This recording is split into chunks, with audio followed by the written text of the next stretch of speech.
forking story. A quick thank you to the T5 peeps. Bob the Dragon, Data Magnet, Cat Crab Lobster, Duck Machine, Try Again 95, Astray the Dreamer, Mezek, Budic Joel, German Chemist, Casper Arnholtz, and Chaos to Must. Thank you very much. Chapter 47 of Gods and a Fork. Sunday. It's almost fitting that I'm doing this today, although I don't think the day has the same meaning here as it did on Earth. Well, what little meaning it has these days. In front of me is a temple. It's a large, decorated building without being over the top. In every pillar, arch, and window you can see the work and care that went into its construction, and most likely, the money. The front area is a place of worship, with many shrines dedicated to each god, most of them tended to by dedicated members of the clergy. Behind that are some rooms where other clergymen are tending to a few injured or ill people. Behind that are all small rooms, presumably where some of the clergy stay. And then a small training area where some paladins and young men and women are sparring and practicing magic. I float through the open door and move towards the unoccupied altar, one bearing the symbol of a mountain. The priest raises an eyebrow as he sees me approach, obviously unaccustomed to flying cutlery. This is an unusual sight. Someone coming through a remote magic tool. You can think of that if you like. I have some questions about gods in general. Do you have some time? I ask. He nods. Of course, ask away. I'm here to help. I'll be honest. I don't know much about the gods, so I'll start with something simple, I admit. All these shrines in here, is there one for every god? All the good ones, so to speak, and most of the more neutral gods. Those that might not get along with other gods exactly, but don't do any harm. The priest nods. The darker, but less friendly gods don't have a place here. Right, I say, understanding. So who decides who gets to have a shrine and who doesn't? Well, the gods themselves, I suppose, the priest muses. I've heard that any priest or devotee wanting to build a new temple gets handed a list from their god. If there were to be one missing, well, who would want to be the one who has to answer to a scorned god? But I've not heard of anything like that actually happening before. So, who can say?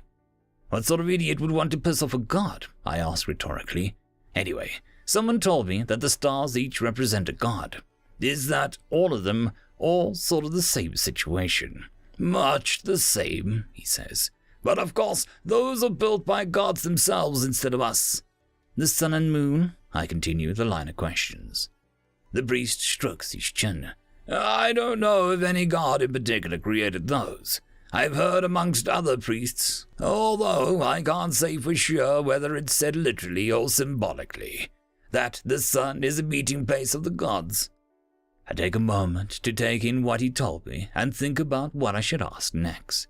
Nothing much concrete so far, but in a sense, I hadn't expected anything of the sort. All right, so going away from the sky, gods have aspects? I try to find the right words. Things they represent or something like that. I've heard of god of death, shields, farming. That's right. Most gods have a single skill thing, or even ideal that they represent. Sometimes they even overlap, like the gods of combat. Other gods have multiple. The priest gestures to the altar beside him. Stiganda, the god I follow, is the god of adventure and exploration, of venturing into the unknown. He's often popular with, well, the adventurers and explorers.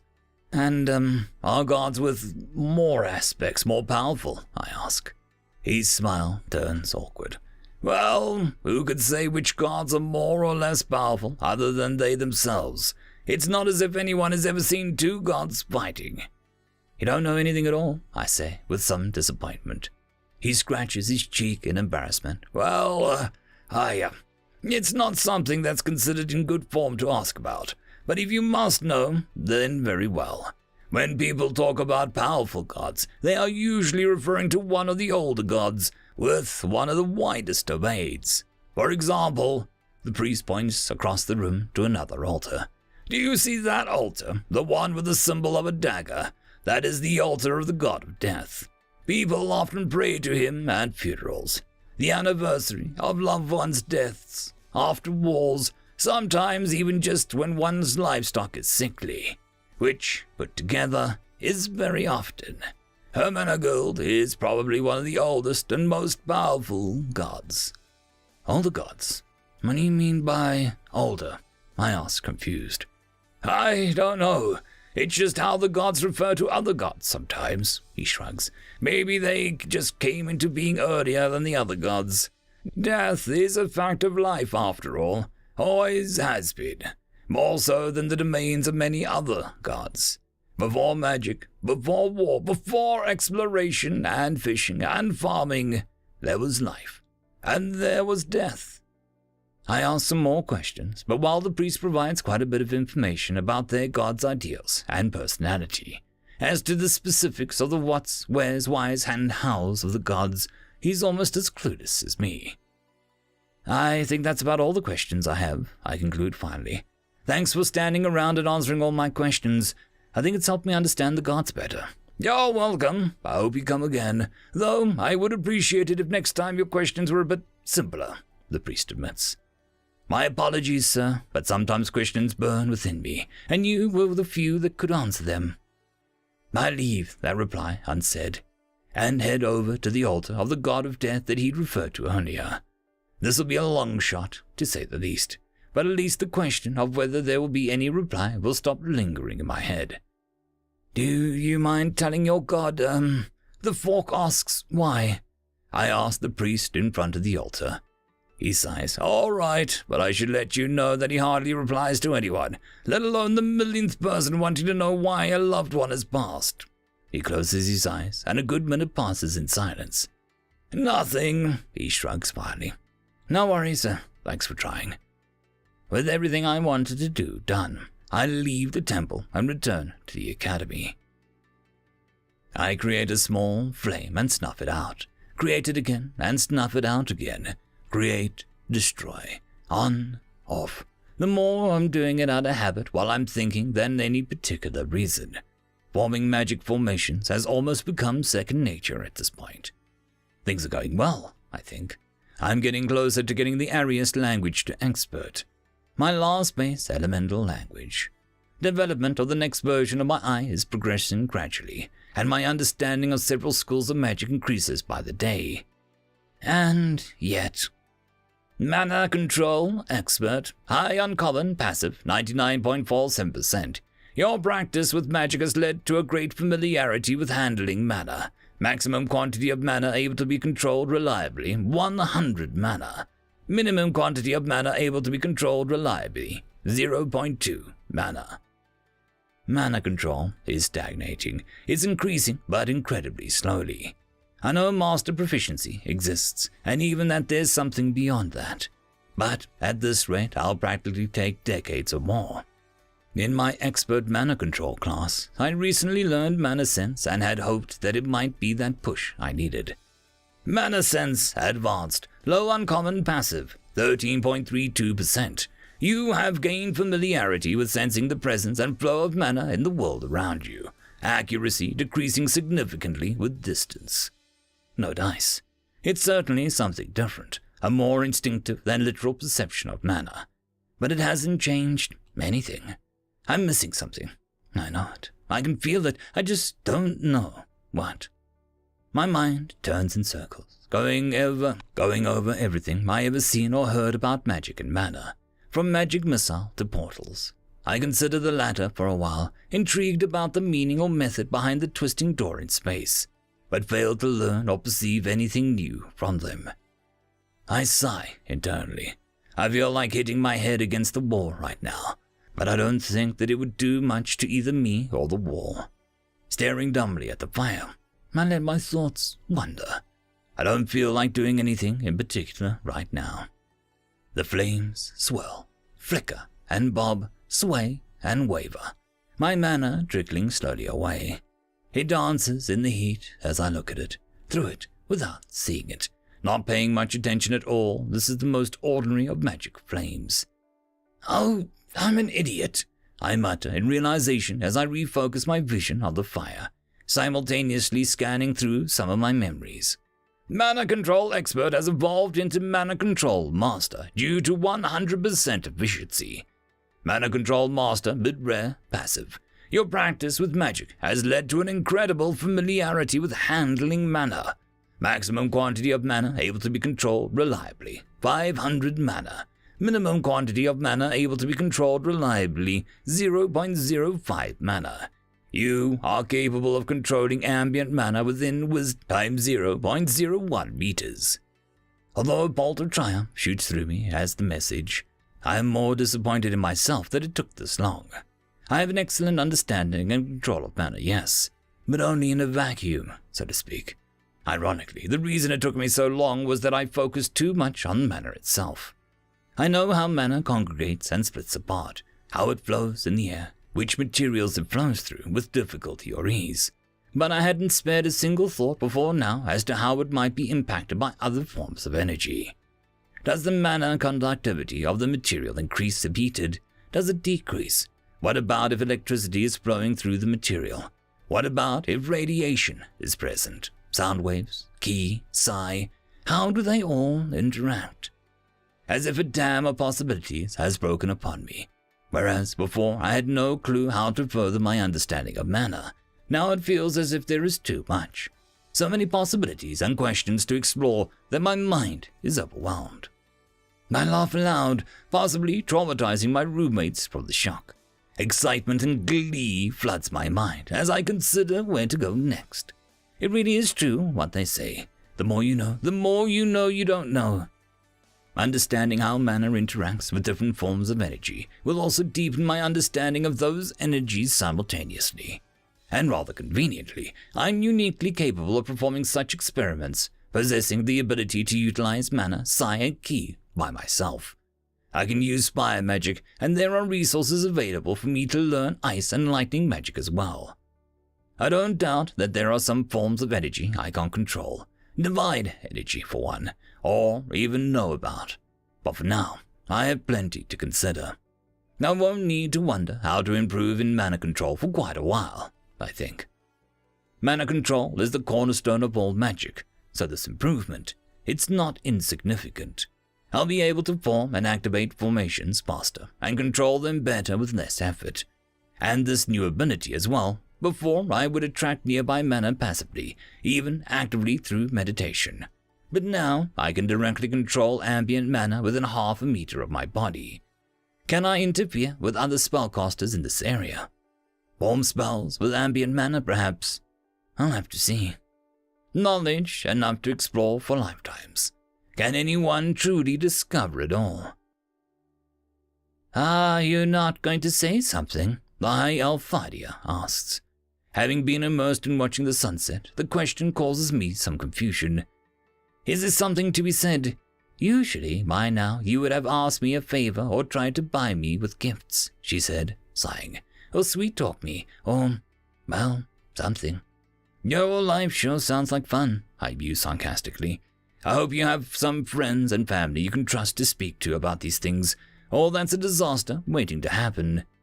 She looks at me strangely for a moment. And what of you? Normally rumors of one such as you would spread like wildfire, and yet they are few and far between.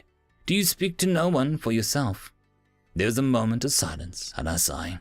No, not really. I try sometimes, but it's always been hard for me to trust people. No fault of theirs. My head's just never been screwed on right. Nobody? Surely there must be someone you confide in. A family member, close friend. She asks with some surprise. Yes, folks are well known for their large families. I remember well the time my sister, the T-Fork, danced with my cousin, the Splade. Such a scandal, I say sarcastically. No, the only person like that would be Ferdinand, adventurer friend of mine. We were separated somewhat abruptly. Do you mind if I ask what happened? She asks curiously. Sure, I reply easily. We were working together with some paladins and priests. There was a necromancer who was basically being mind-controlled, and one thing led to another. Turned out there was a demon involved, and I realized that there was a portal to hell in the castle. Said demon had just left through it, and I was worried that there were other portals, so I followed it through and destroyed them. Obviously, that left me stuck in hell.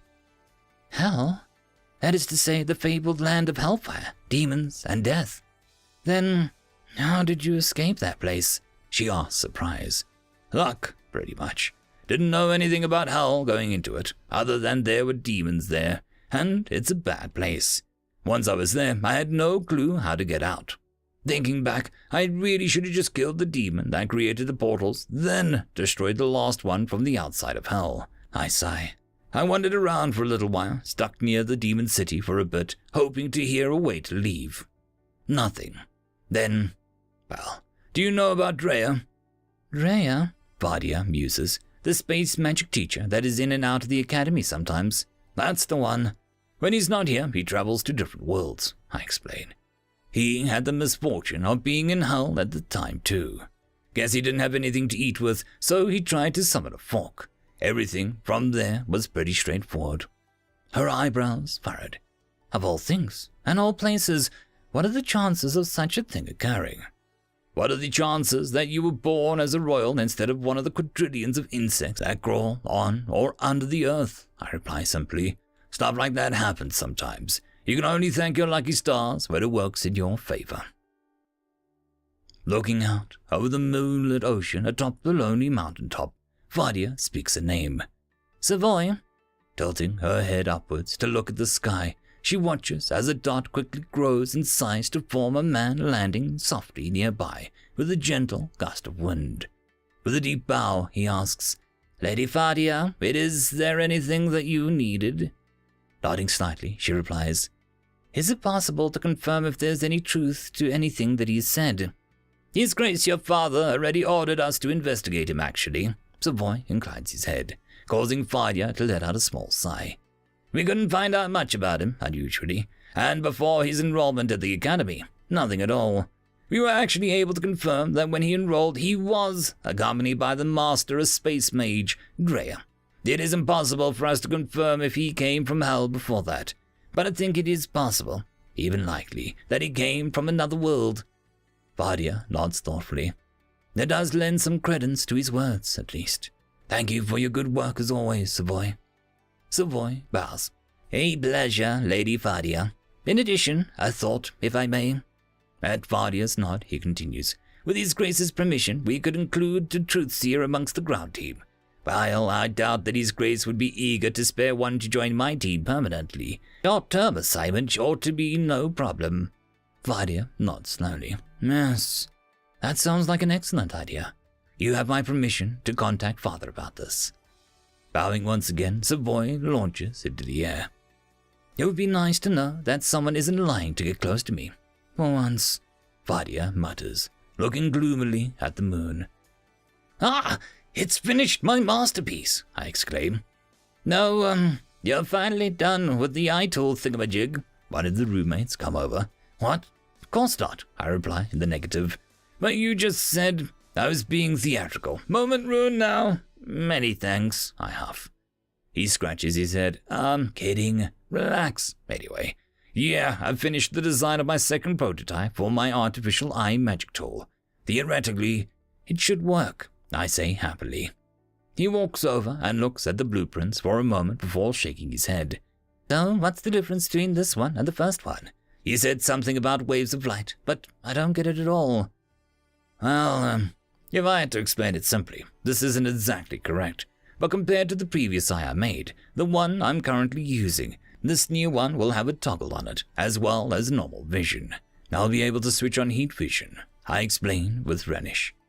Heat vision? He tilts his head. So you'll be able to see heat. Can't quite picture what that'll be like. What sort of uses would it have? It'll be like anything with any heat as a light source. The hotter, the brighter. I'd be able to tell roughly how hot something is without having to touch it. Not that I'd be able to tell from that. But you know what I mean. I say, facetiously. It means I'll be able to see people in the dark, even if they're wearing clothes that would make them hard to see. Even if someone is invisible, depending on how it's done, I'll be able to see right through it. Seriously? Just like that? You can see through invisibility? He gasps. As I said, it depends on how it's done. I verbally shrug. If the person who developed the spell is aware of it, it's an easy fix. Even some animals have the same ability, you know. Fact of the matter is no method of stealth is perfect. No shield can be bypassed. You just gotta manage what you can. He rolls his eyes. You say that, but not everyone is here to learn how to fight. Perhaps not, but personally I think everyone should learn at least some basics. Something that they can use defensively or offensively, I say. Even if you don't go looking for fights, some will come looking for you eventually. And if that happens, you don't want to be fish out of water. Maybe. Anyway, I gotta get started actually making this now. See you later. See ya. A string of curses greets me as I enter the workshop. God damn! Why does this thing have to be so feckin' complicated? I mean, I know why, but fuck, this is ridiculous.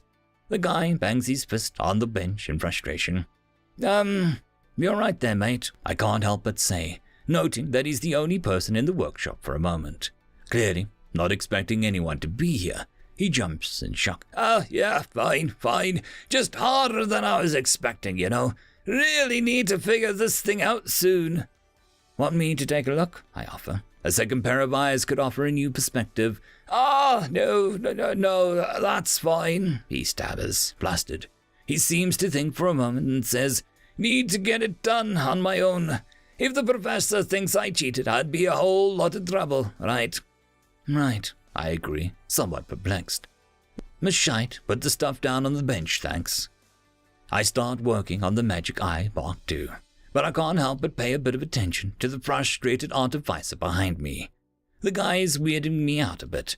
I get being so engrossed in your work to not pay attention to the world around you, but his excuse for not letting me help him was questionable at best.